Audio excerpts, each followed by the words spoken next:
Los 8 países que comparten la Amazonía firmaron en Brasil la llamada Declaración de Belém, una hoja de ruta de 113 puntos con acciones para proteger la mayor selva tropical del planeta. El expresidente de Estados Unidos, Donald Trump, presumió de seguir siendo el favorito en la contienda por la nominación republicana a la Casa Blanca a pesar de los procesos en su contra y repitió las mentiras sobre su supuesta victoria en 2020 durante un acto de campaña. El narcotraficante colombiano alias Otoniel fue condenado a 45 años de cárcel y fue hallado culpable de introducir casi 100 toneladas de droga a Estados Unidos. Ampliamos desde Nueva York.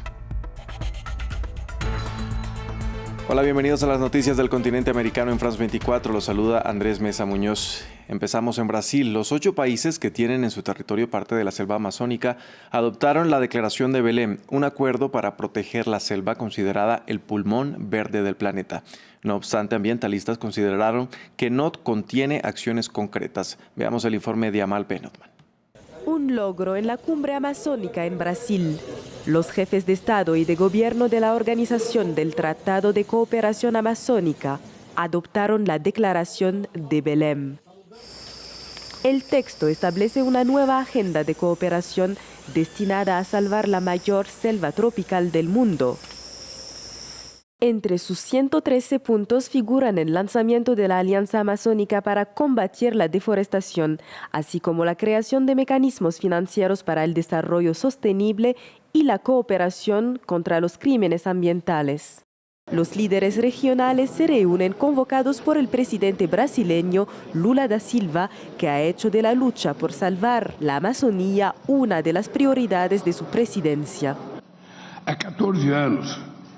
Hacía 14 años que no nos reuníamos. Es la primera vez que nos encontramos aquí, en el estado de Pará, y la primera vez en un contexto de un fuerte agravamiento de la crisis climática. Nunca ha sido tan urgente reanudar y ampliar esta cooperación. A la cumbre asisten también representantes de comunidades indígenas que quieren desempeñar un papel clave en las negociaciones.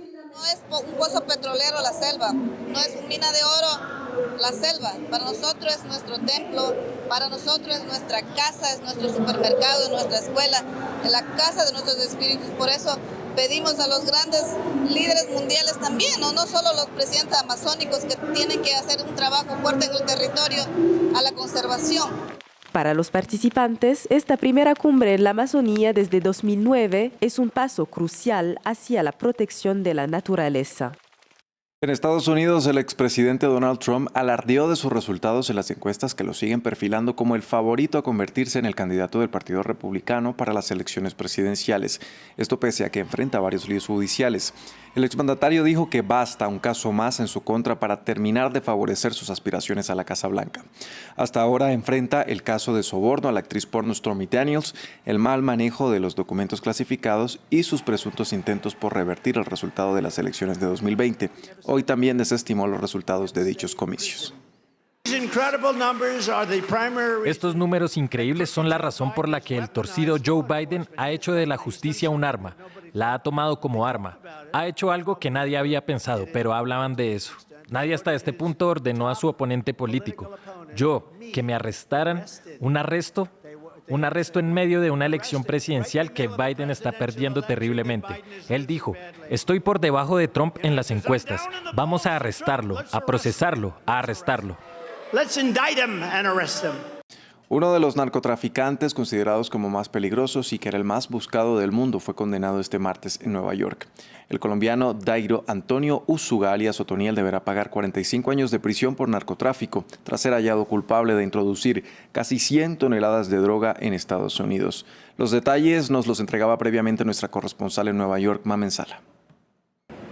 45 años de prisión. Esa es la sentencia que le ha impuesto la jueza al narcotraficante colombiano conocido como Otoniel, que recordemos, él mismo ya se declaró culpable hace 7 meses durante su proceso judicial de los 3 cargos de los que se le acusaba relacionados con tráfico de drogas.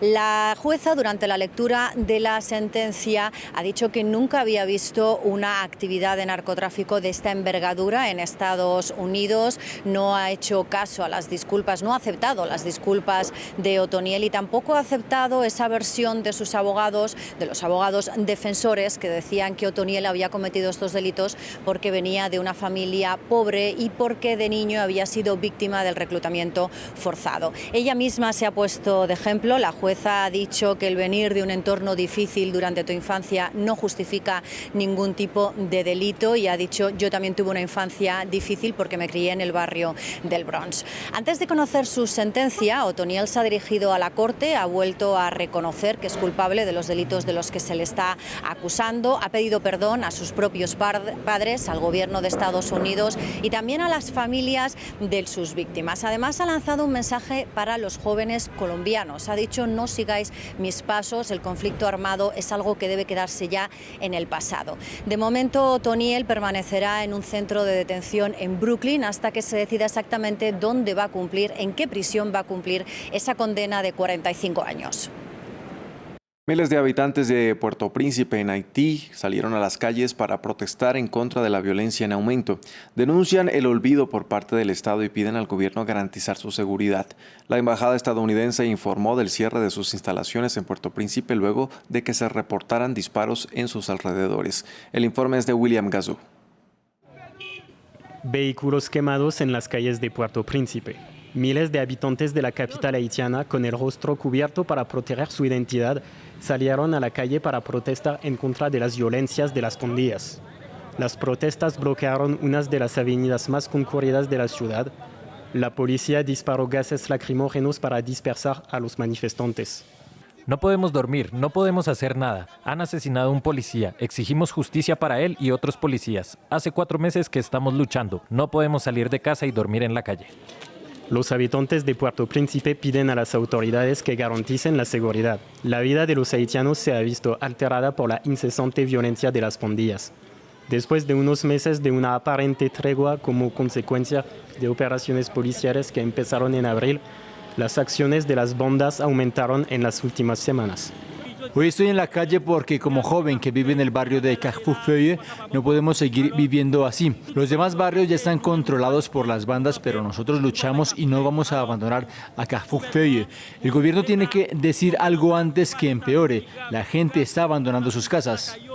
Desde enero a marzo, más de 1.600 personas fueron asesinadas, heridas o secuestradas en la capital del país, según la ONU.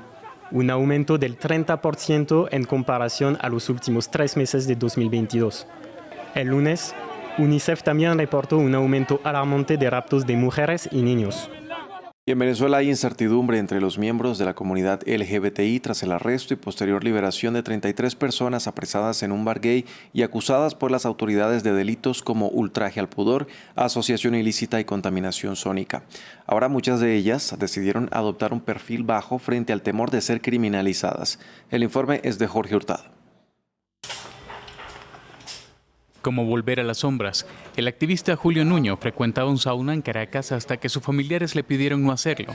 Esto tras el temor de terminar tras las rejas, como sucedió con 33 hombres arrestados en un centro de entretenimiento frecuentado por miembros de la comunidad LGTBI en Venezuela.